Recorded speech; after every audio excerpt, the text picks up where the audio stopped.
प्रधानमंत्री मोदी बेतलात जाल्ल्या India energy week 2024च्या कार्यावळींत वांटेकार जाल्लो. एनर्जी कन्झर्वेशनाच्या फाटभुंयेर भारत प्रगती करता. देशांत गाडयांचो खप वाडला. इव्हींकय डिमांड म्हूण मोदी उलयलो. गोंयची तोखणाय. इंडिया एनर्जी वीक का ये आयोजन एनर्जी से भरे रहने वाले गोवा में हो रहा है। गोवा आज वो राज्य भी है जो विकास के नए प्रतिमानों को छू रहा है। वित्तीय वर्ष के पहले 6 महीनों में ही भारत की जीडीपी दर 7.5% से अधिक हो गई है।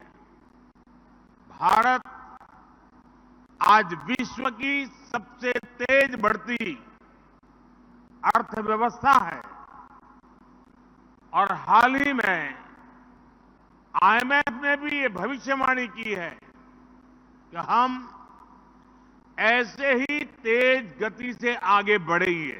पूरी दुनिया के एक्सपर्ट्स ये मान रहे हैं कि भारत जल्द ही विश्व की तीसरी सबसे बड़ी अर्थव्यवस्था बनेगा। भारत पहले ही विश्व का तीसरा सबसे बड़ा एनर्जी कंज्यूमर है। विश्व का तीसरा सबसे बड़ा ऑयल कंज्यूमर और तीसरा सबसे बड़ा एलपीजी कंज्यूमर भी है।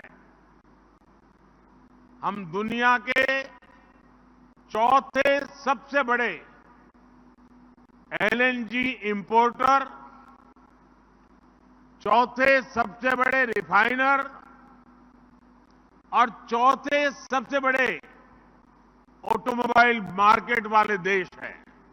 आज भारत में 2 पहिया और 4 पहिया वाहनों की बिक्री के नए रिकॉर्ड बन रहे हैं।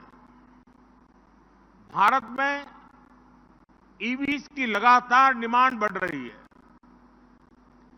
ऐसे अनुमान भी है कि भारत की प्राइमरी एनर्जी डिमांड 2045 तक 2 गुनी हो जाएगी। भारत न सिर्फ अपनी जरूरतों को पूरा कर रहा है बल्कि विश्व के विकास की दिशा भी तय कर रहा है। प्रधानमंत्र्याच्या हस्तुकी ओएनजीसी सर्व्हायवल सेंटराचें उक्तावण जालें. Bureau report prudent.